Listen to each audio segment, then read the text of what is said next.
Good afternoon. My name is Heather Kim. I'm the COO of AMCHAM. Thank you for joining us today's webinar titled Employment Law Issues Related to COVID-19.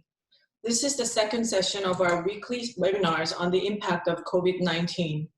Our first webinar last week on the economic impact of COVID-19, we had an amazing turnout and close to 200 people gathered. And we are so grateful to have all of you join us this afternoon as well. Today's webinar will take place in the form of a panel discussion led by AMCHAM HR Committee Co-Chair Matthew Jones from Kim Chang. Matthew will be joined by three of his colleagues from Kim Chang, including Yunjoh Lee, who is a senior Korean attorney in the firm's Life Science Practice Group, as well as Sungmin Won and Hyun Jae Park, who are both senior attorneys in Kim Chang's Labor Employment Practice Group. Thank you so much. Before we get started, I just wanted to make a few notes for viewers. You can ask questions using Q&A function or the chat box at the bottom of your screen. You can also use the raise hand function to ask questions after the presentation. Without further ado, I will turn it over to Matthew. Okay, hello everyone. Thank you for joining today's webinar. And let me start by wishing that each of you and your families, both here in Korea and overseas, are staying safe and healthy. It goes without saying that this pandemic has impacted all of us in one way or another. Certain businesses in particular have been hit extremely hard, and this pandemic has created an enormous amount of HR issues for companies. Our firm has been flooded with questions over the last couple of months from our clients asking questions about their rights, obligations, and what is particularly challenging is so many HR issues are coming up all at once. So we are here today to kind of give you a summary of the key issues that have been coming up that we think you should know about. And we hope that you'll walk away from today with a deeper sense and understanding of what you need to know to navigate through this time. We've divided our webinar today into three sections. The first will go into cost reduction measures and subsidies. The second is working from home. And then third, it will be employee health, namely guidelines from the ministry related to protecting employee health in the face of the coronavirus. Without further ado, we will jump right into the first section, cost reduction measures and subsidies. And I'm going to turn to my colleague, Hyun Jae Park, to ask a few questions. So Hyun Jae, thank you for being here today. So even before the coronavirus came into play, Korean law already provides for certain measures or tools that companies can use when they run into business difficulties. Can you explain what those measures are at a general level? All right, thank you, Matthew. So generally, the Korean labor law requires individual consent from the employees to reduce their working terms and conditions. Further, sometimes a group consent may be required from the majority of the employees if such change involves an adverse change in the rules of employment or the working terms and conditions of the certain group of the employees. However, the Korean labor law also does provide certain measures for the employers to address its business difficulties, such as encouragement to use annual leave, business suspension, or layoffs. Encouragement to use annual leave, business suspension, and layoffs. Can you tell me what does business suspension entail? Well, basically, business suspension is an employer asking the employee not to come to work. So this could be very broad. It could be applied to the entire employees or a certain group of the employees. Or the employer may also order a partial business transfer by reducing the working hours of the employee. So for example, let's say if an employer decided to reduce the working hour from 8 hours per day to 4 hours per day, that is, from the legal perspective, is a partial business suspension for 4 hours. Okay. And as far as compensation goes, what is the employer's obligation during a business suspension? Well, that business suspension allowance is prescribed under the Labor Standards Act, which is the minimum is 70% of average wage or the ordinary wage, whichever is lower. And because this amount is stipulated in the law, this amount cannot be decreased by individual consent with the employee or the employee representative. Okay, 70% of average wage is cut back. So what has changed then in the laws or the guidelines since the COVID-19 pandemic? Well, actually, overall, there are no changes in the general legal landscape in the Korean labor laws in this situation. But however, the government did amend the presidential decree or the enforcement decree of the Unemployment Insurance Act to increase the government subsidy provided to the employers. Okay. Yep. Okay. Next question is, can a company force an employee to go on unpaid leave of absence? No, actually, a lot of our clients asking this questions, but no, it requires a consent from the employees. Okay. And can a company unilaterally force employees to take all or part of their vacation? Well, answer to that question is also no, because the annual leave shall be provided to an employee upon the employee's request. However, the employer may replace certain working days to annual leave date if they have a written agreement with the employee representative. For example, you may have some companies, they implement a summer vacation period where all employees take the leave simultaneously, for example, on the first week of July. And that scheme is based on the written agreement with the employee representative. Okay. How about a company's right to unilaterally reduce an employee's salary or reduce working hours and therefore also reduce salary in accordance with the reduced working hours?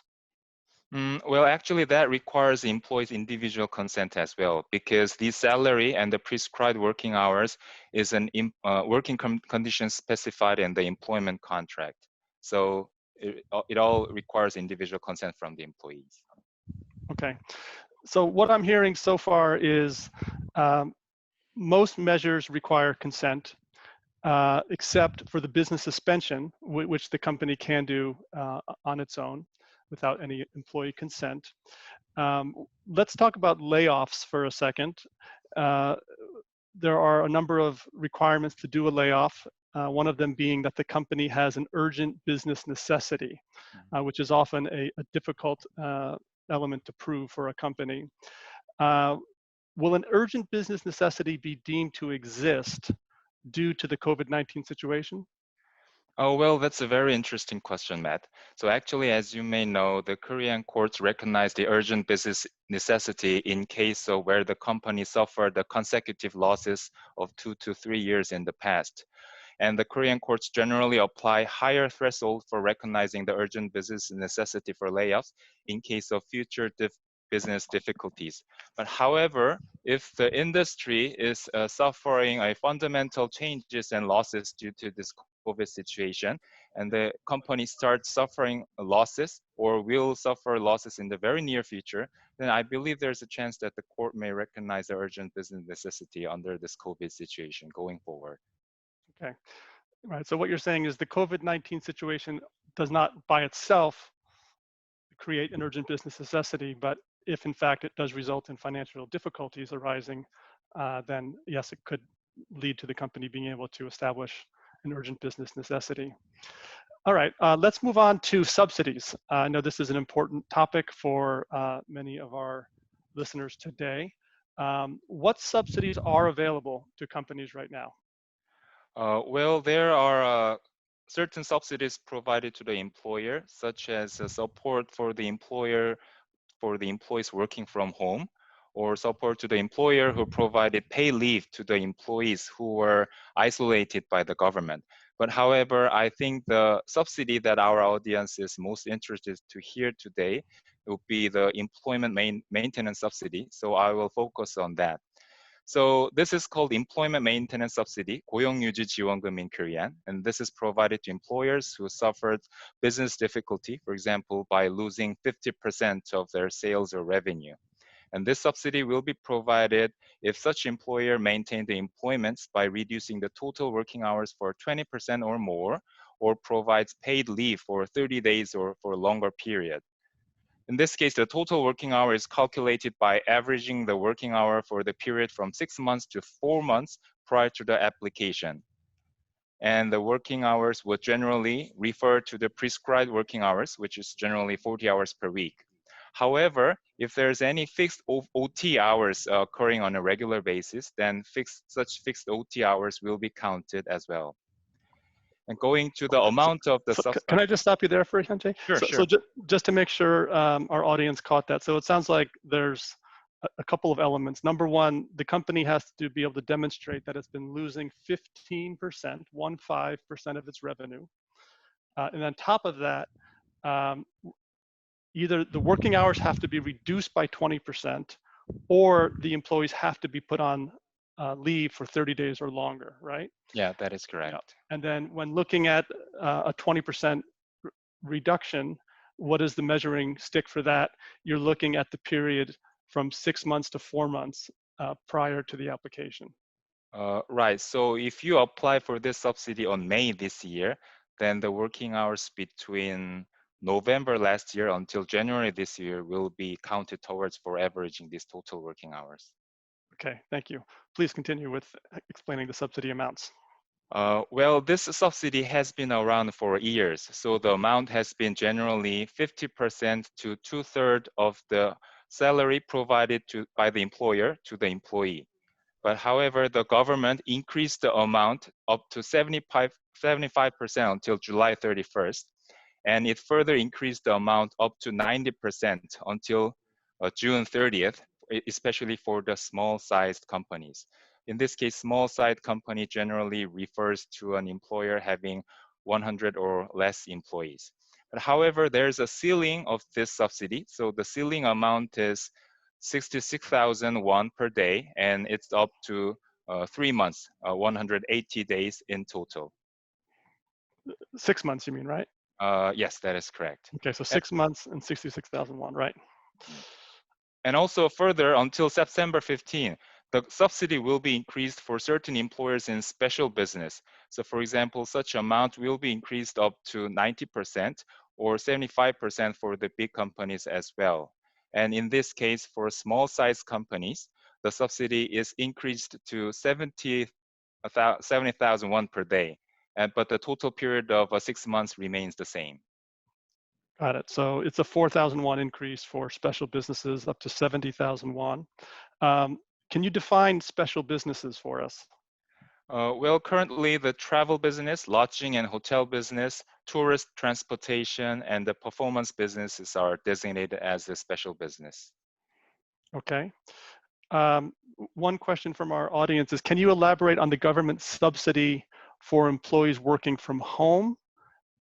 Right, so those subsidies, for example, if an employer needs to buy a new IT system to provide a remote access to the employees, then government provides a subsidy for the cost incurred to the employer up to 50%, depending on the amount and the size of the company.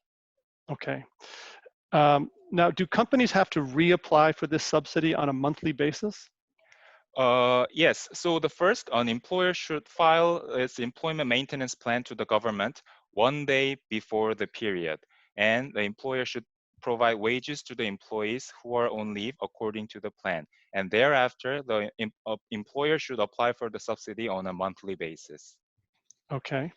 Do these subsidies come from the unemployment insurance premiums that are paid by employers and employees? Yes, the fund is generally from the unemployment insurance premiums, so you're correct. Okay, so one question for non-Korean citizens here is, depending on their visa type, a foreigner may not be required to enroll in unemployment insurance. So in that case, can the company still apply for a subsidy when the company places a foreigner on a business suspension? No, because the subsidy is from the unemployment insurance fund and is provided only in connection with the employees who are enrolled to the unemployment insurance. Okay. Are there any restrictions on companies regarding hiring new employees or firing employees while the company is getting subsidies from the government? Well, there are such a restriction, which is very important, I think. So an employer cannot terminate any employees during the employment maintenance period reported to the employment center and 1 month thereafter. And further, an employer should not hire new employees during the employment maintenance period. However, there are certain exceptions. So for example, if the relevant employment center recognizes such new hire as an inevitable, then the employer can make a new hire. And if the employer make a hire, then the employment subsidy will not be provided for the corresponding month. Okay, great. Finally, on this section of cost reduction measures and subsidies, a very common way when companies run into difficulties is to reduce their workforce by offering a voluntary separation program where the companies will offer compensation to have employees voluntarily resign. Is this type of program prohibited if a company is receiving subsidies? Well, the law prohibits an employer to terminate an employee during this employment maintenance period and 1 month thereafter. So I think the employer can still announce the ERP program, but as long as the employee's resignation date under the ERP program is after this employment maintenance period is completed. Okay. Just one question that's coming in from our audience is, on the government subsidy, can a company agree with employees on an amount paid for days not working? Government recommends 70%, but can this be 50% as an example?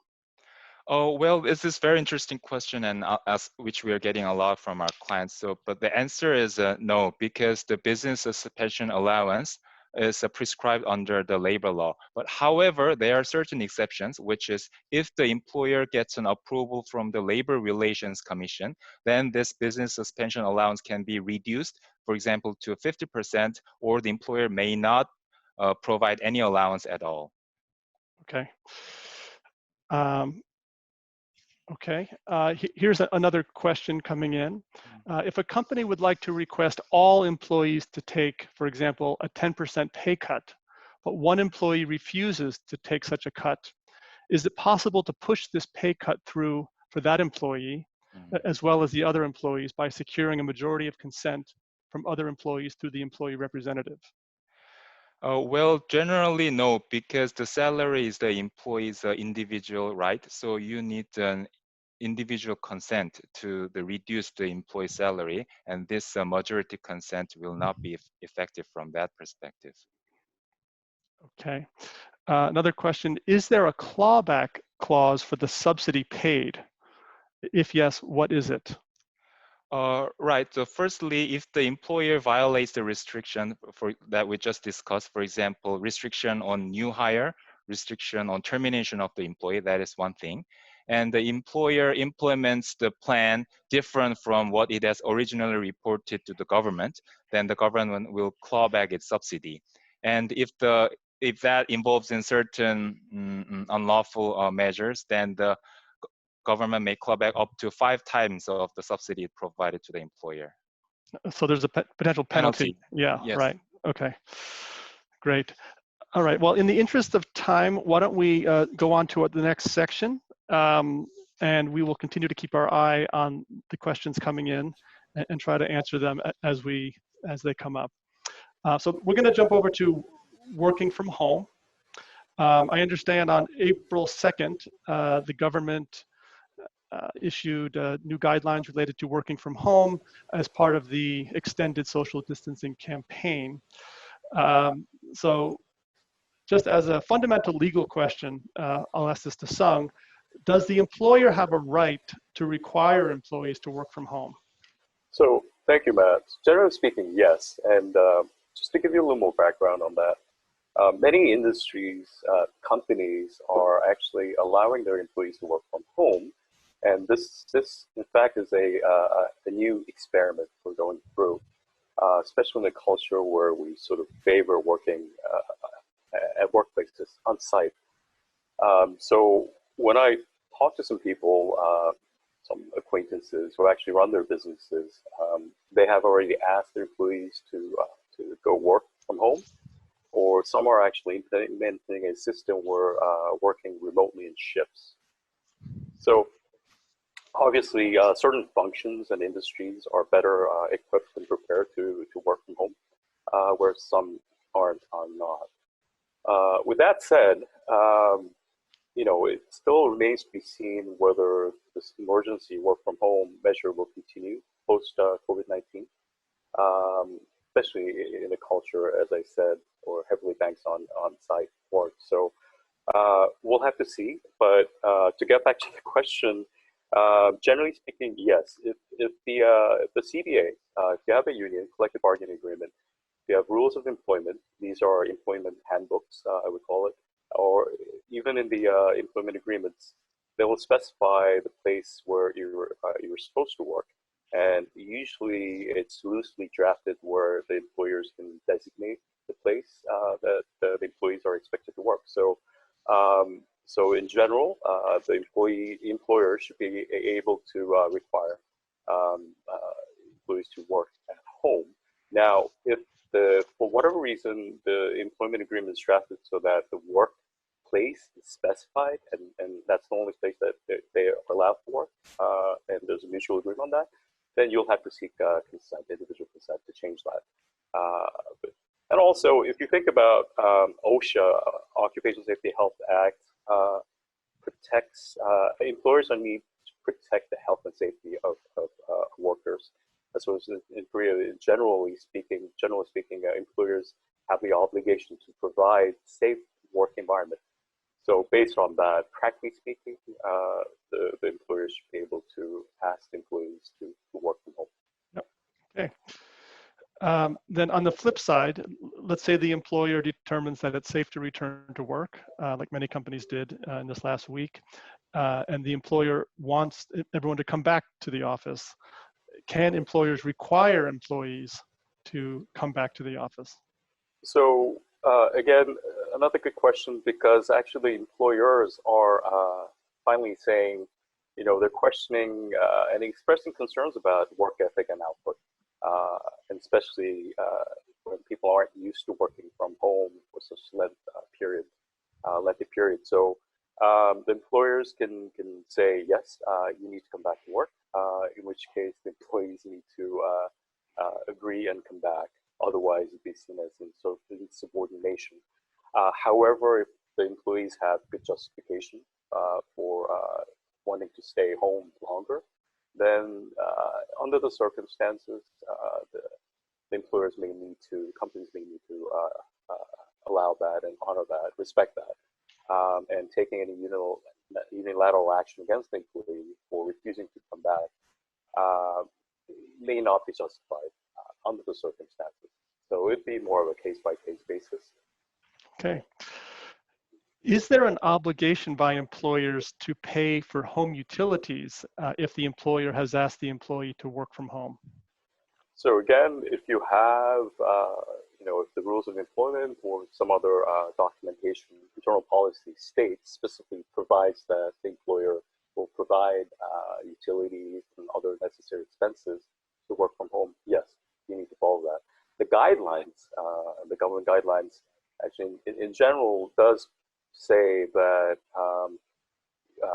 communication bill, internet bills and expenses incurred should be in general, in principle, be provided by the employer, such as also stationary office supplies. The employees need that, and that's normally provided by the employer. But there's no, so the recommendation is have some sort of agreement with the employees beforehand, and have some policy in place where so that you avoid any potential dispute. Because ultimately, working from home is still working, and if they're incurring costs to provide service, then yes, you should consider paying, at least subsidizing some of that. Okay. Just off the top of your head, are you aware of any companies thus far that are offering an extra special allowance during this particular time when many employees are working from home? That would be great, but personally, I haven't found any companies that actually go above and beyond, especially at times like this, provide something extra, right, so that the employees can work from home. Right. Okay. Will an employee still be covered by workers' compensation insurance if he or she gets injured while working from home? Absolutely. If it's work-related injury, that's fine. They can still qualify, and such accident should qualify as an industrial accident, subject to compensation. But ultimately, Korean workers' compensation services should determine that. But again, if they are injured while working, then that should be covered. Okay. And what about overtime allowances or nighttime allowances if employees are working more than 8 hours a day or working at night? Are they eligible for that even when working from home? So again, there's no difference whether you work workplace or at home. Basically, if you're, like you said, Matt, if you're working overtime beyond the prescribed 8 hours or how many number of hours you've agreed to work, then you'd have to pay extended hours overtime allowance. For nighttime work, which is from 10 p.m. to 6 a.m., yes, they're working. If they're required to work, then you'd have to pay over nighttime allowance. Except that the issue is how do you control that? Yeah. And the same thing, you can ask them to seek prior approval before working overtime. Good point. Is there anything else in the recent MOEL guidelines regarding working from home that's worth mentioning or highlighting? So they do mention that the employers need to be respectful of the employee, especially given the fact that they're working from home, they have more distractions and there's more flexibility. And I think employees also, they have to come up with their own set of rules just to make sure that they don't lose track of the project and work in progress. And also physical separation makes it difficult for them to participate, cooperate with coworkers. So these are difficult times, and just being mindful that you can't expect an employee to work from 9 to 6 straight, especially in an environment like that. But also, even working at home, the General Labor Standards Act, the CBA, the rules of employment, everything as it relates to working terms and conditions do apply still. Okay, great. Thank you for that, Sung. Let's move on to the last section. And I do see questions are coming in, especially related to business suspension and the subsidies. We will get to those, I promise, but why don't we get through the last section of our webinar that's planned, which is relating to guidelines for protecting employee health in the face of the coronavirus. And so I'll turn to Yunjoh Lee for that. So Yunjoh, I'd like to start with the fact that many of our AMCHAM members are multinational companies whose officers and employees regularly travel overseas. I understand that the government issued new guidelines on April 1st regarding overseas travelers coming into Korea. So could you please tell us about these guidelines? So starting April 1st, everyone coming into Korea is subject to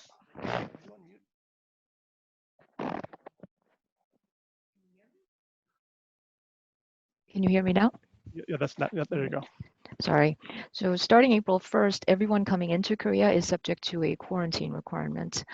And quarantine meaning that if you are a Korean national or if you are a foreign national coming into Korea on a short-term visa, long-term visa, then you are subject to a self-quarantine requirement for 14 days.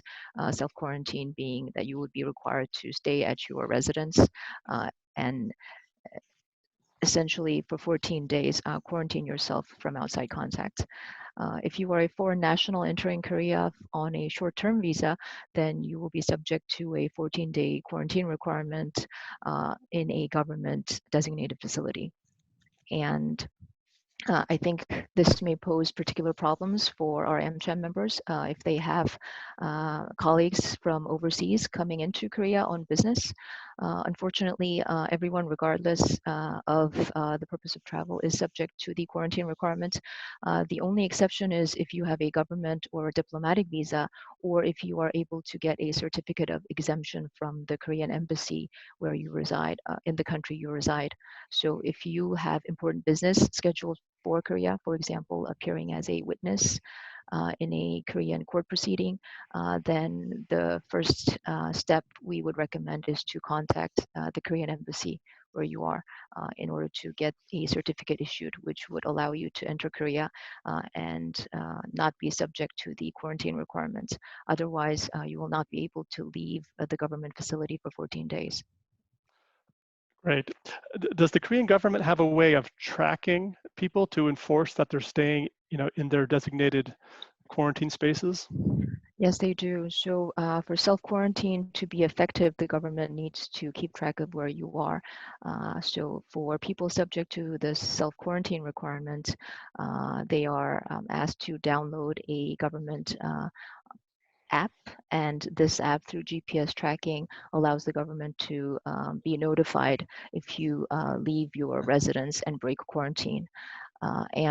Breaking quarantine will subject you to a criminal penalty of up to a year of imprisonment or 10 million Korean won in fine.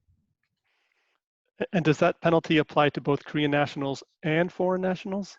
The penalty would, in practice, apply to Korean nationals. For foreign nationals, breaking the quarantine would mean that you would be subject to deportation.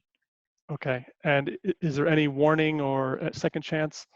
Unfortunately, no. The government has announced a one strike out policy. So the first violation, and you are either deported if you're a foreign national. If you're a Korean, you will be subject to the criminal fine. Okay.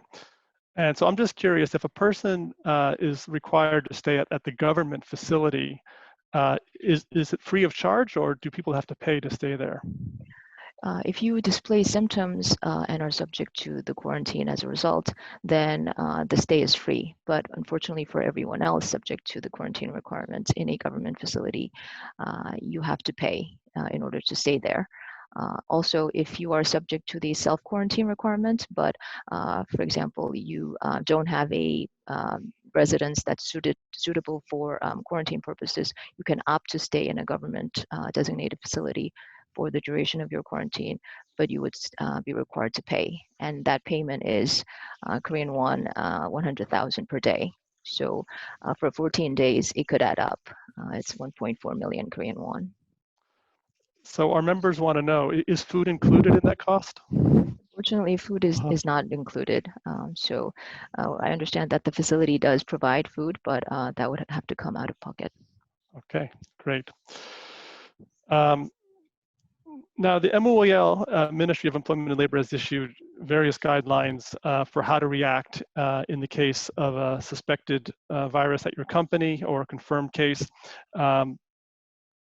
Could you tell us, first of all, what is the definition of suspect, and then also what should a company do when they have a confirmed case?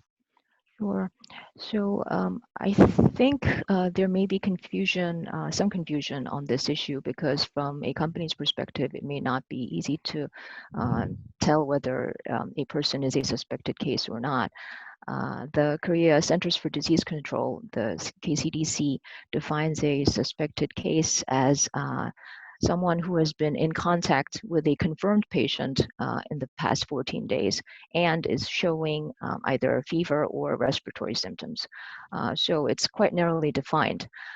But our Ministry of Employment and Labor has issued guidance which recommends companies to report to the health authority in a much broader category of cases. So not only the suspected cases as defined by the KCDC, but also cases where the individual is simply displaying symptoms after having recently returned from a trip abroad, for example. That would trigger a reporting recommendation.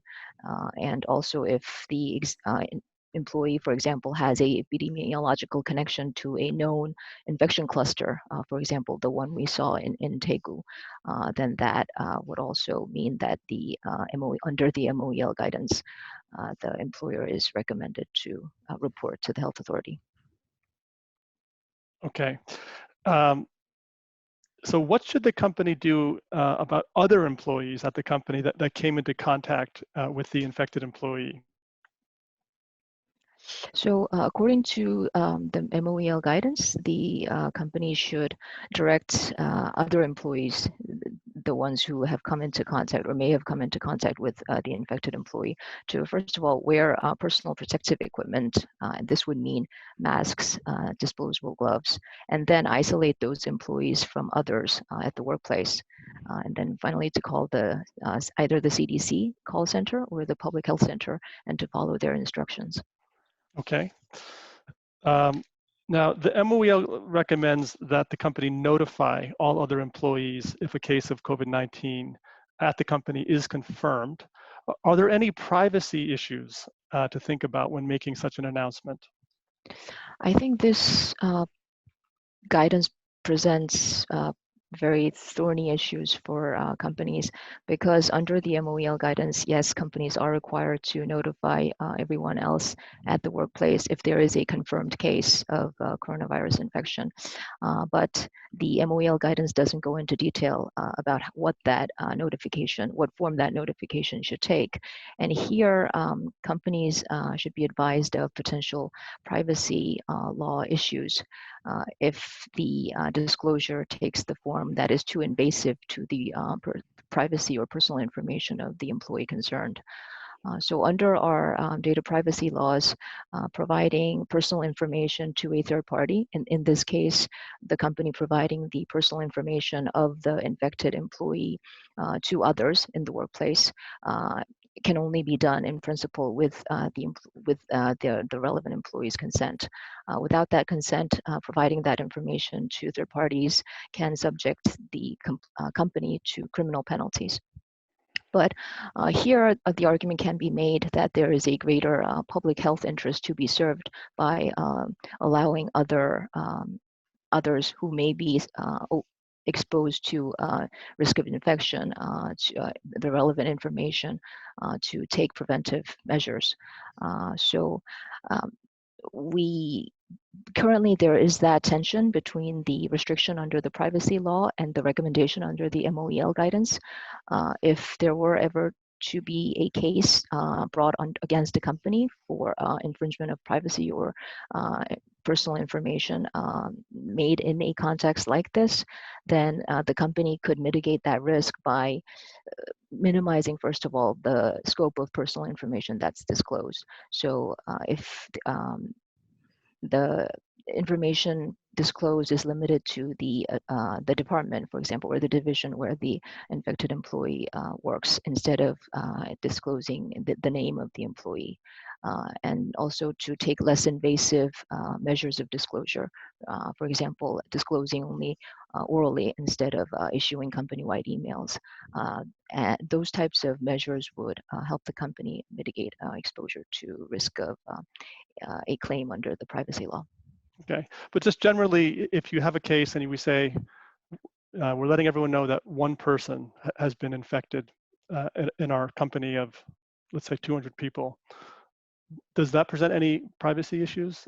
That should be fine. Yeah. But the risk arises when you were able to identify the employee who has been infected based on that announcement. Right, okay.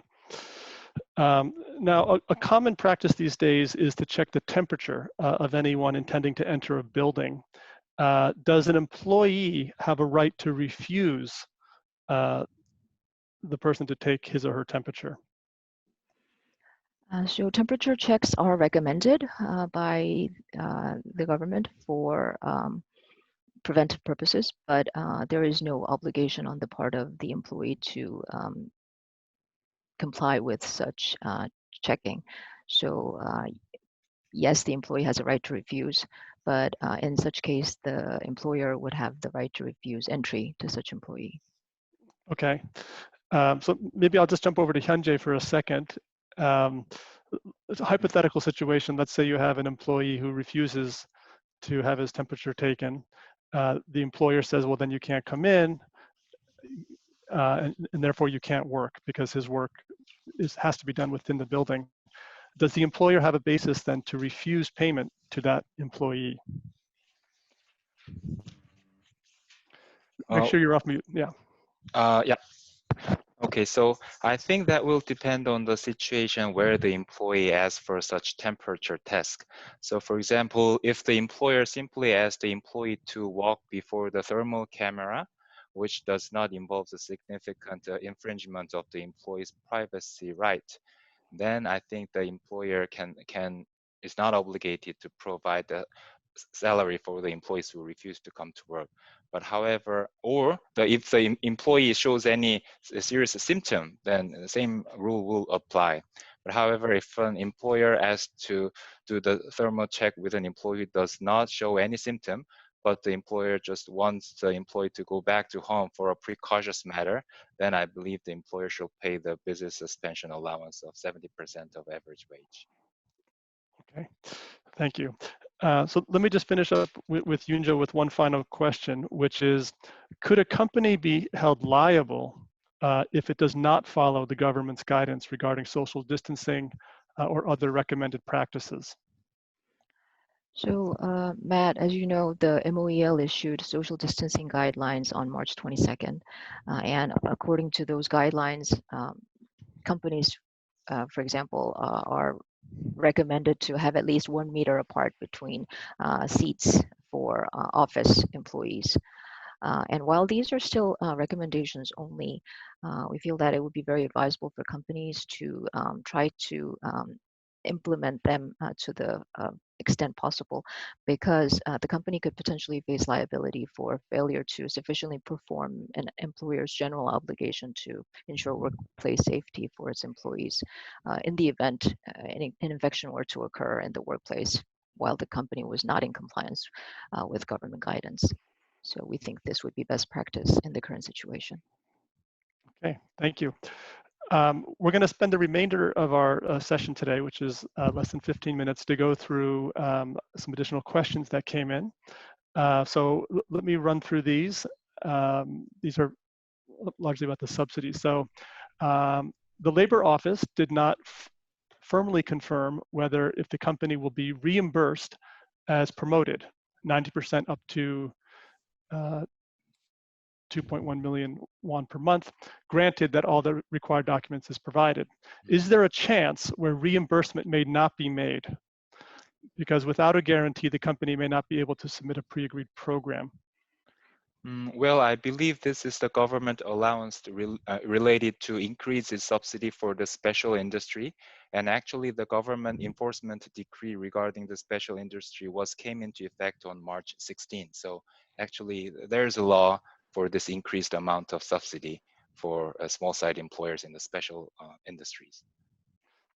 So as long as they fulfill the requirements, then the reimbursement is right, guaranteed. That is correct. Yeah, okay. Many Korean salary packages include bonuses. For example, 12 months salary plus 6 months bonus paid every other month. Can the company include or exclude bonuses into the subsidy program? And can the bonus amount be prorated according to the number of work days? For example, if you are working 50% of normal work days, then pay only 50% of bonus. Well, the subsidy is based on the average wage. So the average wage generally includes all of the wages provided to the employee during the past 3 months. So most of the bonuses shall be included this in average wage, unless that bonus is purely on a discretionary basis. So the answer is yes. And the second question, if the bonus amount can be prorated, well, this would depend on the relevant company policy. And if the company policy says that this bonus can be prorated based on the attendance rate of the employee, then yes, the company can reduce the bonus amount. Okay. From a different participant, regarding business suspension, I understand that if there is a government directive to close business operation, the business suspension allowance of 70% is not required. However, if the business generally continues to maintain its revenue through virtual means with a smaller financial deficit, 5 to 10%, can this be regarded as a case where business suspension allowance is not required? Well, according to the government guideline, an employer does not need to pay the business suspension allowance if the employer had to close its business if there's any confirmed victim under the relevant act. But however, if the employer somehow asks the employee to come to work, either not even if not in the office, but for example by working from home, then the employer should provide this business suspension allowance to the employee. But however, let's say in a hypothetical cases, employer did not ask the employees to work, but the company still makes some revenue via other different means, then the employer is not required to provide the allowance based on the government guideline and the relevant laws. Okay, so if I can maybe elaborate on this. So in the case of a school, schools have been ordered to be closed. So technically in that case, they would not be required to pay the business suspension allowance. But if the school is finding a way to operate virtually, even though making maybe less revenue, in that case, are they still exempt from having to pay the 70%? Well, if the company still asks the school still asks its employees to work virtually, Yeah. then the company should pay the wages for the employees. So okay, but at 70% is okay. Right. And for example, the government also strongly recommends the employers to provide paid leave to the employees on that situation and apply for the government subsidy for paid leave, which is up to 130,000 per day. Okay. So Matt, I was thinking, conceptually, we need to sort of separate government subsidy versus the allowance that you give when you send people home, you're closing the business on 70%, and when you're actually working from home as well. So I think to Hyunjae's point, we need to kind of make sure that we know what we're talking about when we're asking for subsidy, when we're dealing with employees, having to pay them the allowance or the business suspension, things like that. Okay, thank you. Next question from a different participant. If a company is a participant in the government subsidy program and has placed 50% of his employees on no work status due to a YOY decline in business revenues of 50% or more, can the employees on furlough be flexibly scheduled for recall as needed, as long as the aggregate hours worked by the company workforce stay within 50% reduced hours limit without jeopardizing the government subsidy? Oh, well, I think this is a very good practical question, and the answer is yes. So in general, the employer has certain flexibility in terms of implementing its employment maintenance plan, and the general rule of thumb is 50%. So as long as the plan implemented by the employee stays within that 50% range, then the government will still pay the subsidy based on the actual amount of salary provided by the employees. However, the employer implements the plan less than 50% of what it has originally reported to the government, then the government will not pay any subsidy for the corresponding month. And as long as the total hours of reduced working hours are within that range, the employer can change the specific employees from who is on leave and ask the employees to come to work if the employee agrees, or the company engages in a good faith consultation with the employees. Okay, thank you. Okay, let's see. Another question, can we force employees to use accrued vacation days? I think we answered that one already and said Right. the answer basically is no. Right. The only exception is if we get consent from the employee representative to have everybody take a certain vacation day altogether.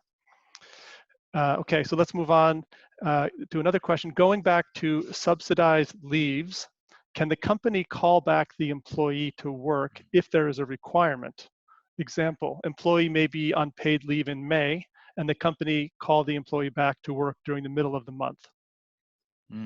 So in principle, yes, but the company need to engage in a good faith consultation with the employee prior to asking the employee. So for example, the company may not call the employee one day before the company asking take them back. So rather, we recommend the company have a couple of discussion with the employees before asking the employees come back to work. And further, I would recommend to include in the relevant business suspension letter that the company has a right to ask the employee to come back to work, and the business suspension period may be extended or shortened based on the company's business requirements.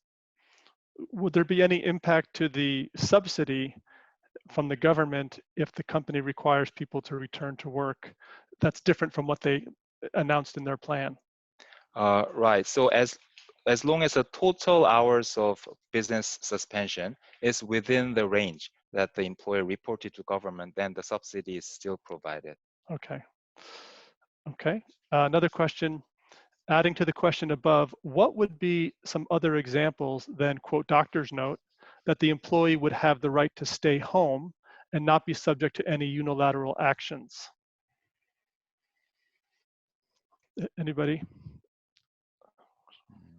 Well, Yunjoh might jump in, but I think other than doctor's note, if the employee can explain that the employee has a close contact with other confirmed victim of the coronavirus, or from other person who traveled from the very dangerous country as designated by the government, which is all of them prescribed in the relevant government guideline, then I think that could be the reasonable ground for the employees, and employer may not impose disciplinary sanction against that employee. But all this will be subject to the reasonable discretionary judgment call of the employer. Okay. All right, so just a few more questions is all we have time for. So many Korean salary packages include bonuses. Is it required for the company to pay the bonus portion during the leave of absence? And if yes, can the bonus amount be prorated according to the number of work days? So I think this is similar to the previous question. So this basically shall be subject to the relevant company's policy on these bonuses. So as long as the relevant policy says it is permissible to prorate the bonus based on the attendance rate, and yes, that is permissible. Okay. Is it possible to let an employee go if she is on probation, i.e. the first 3 months of contract, due to urgent business necessity? Or is it only possible to let an employee on probation go on grounds of poor performance? Well, the same rule for the just cause of termination or layoff applies to the employee who is on probation period. So the answer is yes. So the company can include that employee who is on probation period on the list of employees who might be laid off. And actually, when the company decides the criteria for the employees who will be laid off, one of the factors may be the service period of the employee. So company may consider to put some of the employees on a probationary period on a priority list of the employees subject to layoff. However, this selection criteria should be discussed with the employee representative in good faith. Okay. I think we'll just do one more question for now. Okay, so the international business environment has turned negative very quickly due to COVID-19. Is it still necessary to wait 50 days after first consulting with the employee representative before making any layoffs? Well, this is very interesting question. But unfortunately, the law is quite strict that there is no written exception to forego with 50 days consultation period. Well, there are some Supreme Court cases which found that even if the company did not implement this 50 days consultation period for layoff, but the layoff is still valid. But however, that Supreme Court cases were made about 2 decades ago and under severe criticism by the law professionals. So I believe that still the company should undergo this 50 days consultation before implementing layoffs. Great. So that finishes our webinar today. Before I hand it back to AMCHAM, let me just personally thank my colleagues for participating in this webinar, as well as for the participation of our audience today and all of your very good questions. If you would like to be on our newsletter mailing list to receive updates about changes in the employment laws, as well as the coronavirus related updates, please reach out to me. We will put our contact information on the screen, and we look forward to hearing from you. With that, I'll turn it back to AMCHAM. Yeah, hey, Matt, thank you so much. This is James Kim. I've been following this whole webinar today, and a lot of great questions, a lot of complicated questions. So I'm really glad that we had the 4 outstanding lawyers from Kim and Chang. I think this is a great investment you guys have made. What, 4 lawyers from Kim and Chang? I don't know what you guys bill for an hour and a half, but I'm very, very thankful. So from AMCHAM's perspective, we're going to give you guys a complete list of all the takeaways today. So we have your names. We're sending it off to you folks. And we'll also remind everybody that that Kim and Chang played a real helpful contribution for us today. We'll give the attendees all the names and email addresses as well. So thank you so much. This is a continuation of the changing dynamic of all the legal ramifications in Korea. So let's continue to keep our community going with webinars. Thank you. Have a nice day.